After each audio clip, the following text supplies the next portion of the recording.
कंकाल का रहस्य। चौरा गांव के खेतों में इन दिनों खुदाई का काम चल रहा था। असल में इसी गांव से होकर एक अच्छी सड़क गुजरनी थी, इसलिए यहाँ खुदाई शुरू की गई थी। अचानक एक दिन खुदाई करने वाली मशीन से कुछ टकराता है। बाद में जब खोजबीन की जाती है तो वहां से 2 कंकाल मिलते हैं। पुलिस गांव के लोगों से पूछताछ शुरू करती है। आप लोगों को क्या लगता है ये किसके कंकाल हो सकते हैं? अरे साहब, हमें क्या पता ये किसके कंकाल है, आप ही लोग पता लगाइए, हम लोग तो बहुत ज्यादा डरे हुए हैं। हाँ, हमारी फॉरेंसिक टीम अभी आ रही है। ये बताओ कि इस गांव के रहने वाला कोई जोड़ा गायब तो नहीं ना? क्योंकि शुरुआती जांच में तो ये बात सामने आ रही है कि एक कंकाल किसी पुरुष का है तो एक किसी महिला का। साहब, हमें तो बहुत डर लग रहा है। ऐसे कंकाल मिलने का मतलब गांव के आसपास ही किसी की हत्या हुई है या फिर किसी को जलाकर मार डाला गया है। हाँ साहब, हम अपने परिवार को लेकर बहुत ही ज्यादा परेशान हैं। देखिए, आप लोगों की परेशानी हम समझ सकते हैं, लेकिन आप लोगों को पुलिस का सहयोग करना होगा, क्योंकि आपके सहयोग के बगैर हम ये पता नहीं लगा सकते हैं कि आखिर ये किसके कंकाल है और इनकी हत्या किसने की। ठीक है साहब, गांव के लोग आपका पूरा सहयोग करेंगे। हाँ साहब, पूरा सहयोग करेंगे। तो फिर ठीक है, हम अपनी जांच शुरू कर देते हैं। कुछ दिन बाद जांच रिपोर्ट आ जाती है। पता चलता है कि ये कंकाल करीब 20 साल पुराने हैं, यानी 20 साल पहले किसी जोड़े की हत्या कर शव को यहाँ पर दबा दिया गया था। इंस्पेक्टर राघव, ये बताओ कि 20 साल पहले की मर्डर मिस्ट्री क्या अब सुलझ सकती है? हाँ सर, क्यों नहीं, लेकिन अब सबूत और गवाह काफी मिट गए होंगे। मुश्किल तो होगी, लेकिन शायद किसी परिवार को इंसाफ मिल सके। इंस्पेक्टर राघव, आप बिल्कुल सही कह रहे हैं। किसी परिवार को तो इंसाफ मिलेगा ही और किसी को उसके किए की सजा भी मिलेगी। जी सर, मैंने तो जांच शुरू भी कर दी है। 20 साल पहले इस गांव के 2 जोड़े अचानक कहीं गायब हो गए थे। मैंने दोनों ही परिवारों के बाकी के सदस्यों से बातचीत शुरू की तो उन्होंने बताया कि उनके बच्चे शहर गए थे, लेकिन आज तक वापस नहीं लौटे हैं। लेकिन ये दोनों शव किस परिवार के सदस्यों के हैं, ये कैसे पता चल सकेगा? सर, मैंने डीएनए टेस्ट करवा लिया है।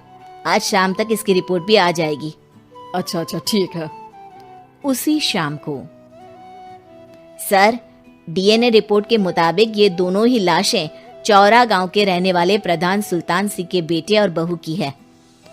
लेकिन इनकी हत्याएं किसने की है, ये कैसे पता लगेगा? इसी का तो पता लगाने की कोशिश में जुटा हूँ सर। आज सुल्तान सिंह से मिलने भी जा रहा हूँ। मेरा बेटा और बहू तो मेरे लिए सिर्फ यादों में ही रह गए थे, हमें उनकी लाशें तक नहीं मिल सकी थी। आज 20 साल बाद उनके कंकाल मिले हैं, मैं अब किसके लिए जीऊं?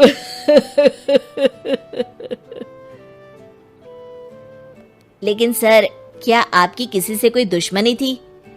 अपने बेटे बहू की हत्या के लिए आप किसे जिम्मेदार मान रहे हैं? अब मैं किसका नाम बोलूं? मेरी तो किसी से दुश्मनी नहीं थी, बस मेरे बेटे बहू को कोई वापस ला पाता।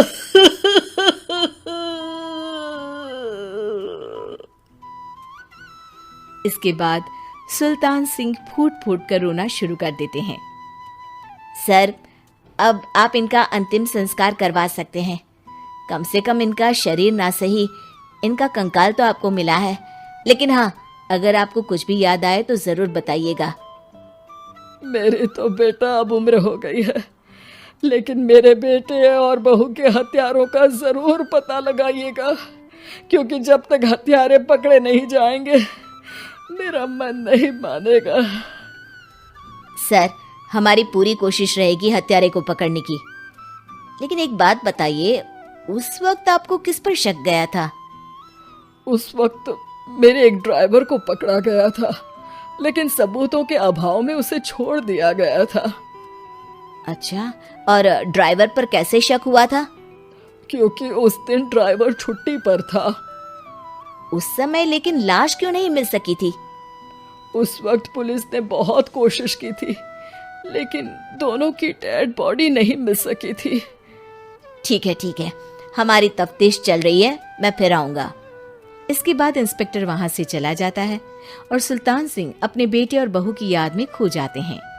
कुछ दिन बाद सुल्तान सर, एक बात बताइए, जब आपके बेटे बहू की हत्या हुई थी, उसी के आसपास आपके ही गांव का रहने वाला एक और जोड़ा उसी वक्त गायब हो गया था ना? हाँ सर, अलका और अभिषेक, वो भी मेरे बच्चों जैसे ही थे। तो फिर वो कहाँ है? उनका भी आज तक पता नहीं चल सका, लेकिन बताते हैं कि कुछ साल पहले अभिषेक को गांव के ही किसी आदमी ने मुंबई में देखा था, लेकिन फिर वो गायब हो गया। यानी अभिषेक और अलका की हत्या नहीं हुई थी, बल्कि उन्होंने किसी वजह से खुद ही गांव छोड़ दिया था।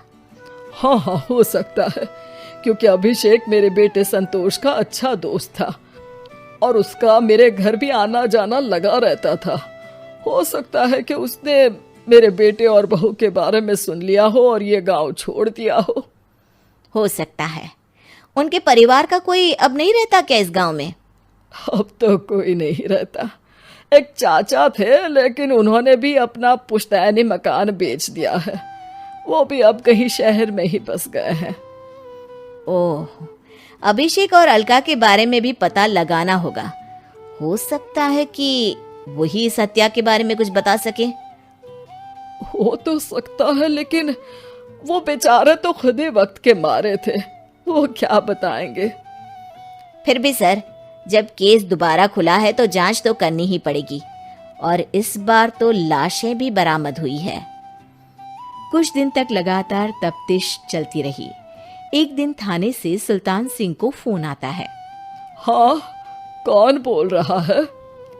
सर, मैं कांस्टेबल तुलाराम बोल रहा हूँ थाने से। आपको थाने आना पड़ेगा। थाने? लेकिन क्यों?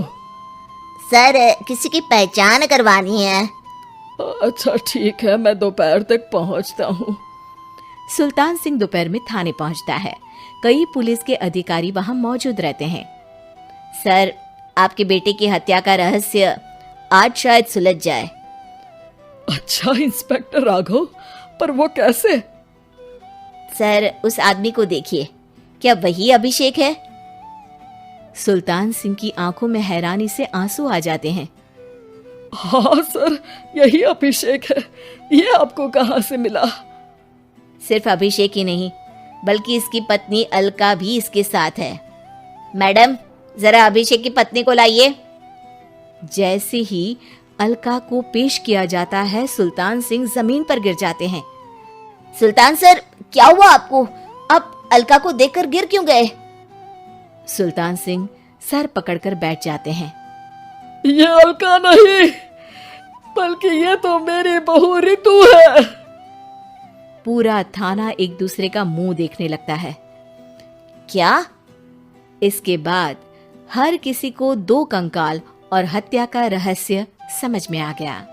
अभिषेक और रितु ने मिलकर संतोष और अलका की हत्या की थी और लाश को जमीन के नीचे दबा दिया था। आज 20 साल बाद इस हत्या का रहस्य खुल सका था कि अवैध प्रेम संबंध में 2 मासूमों की जान गई थी।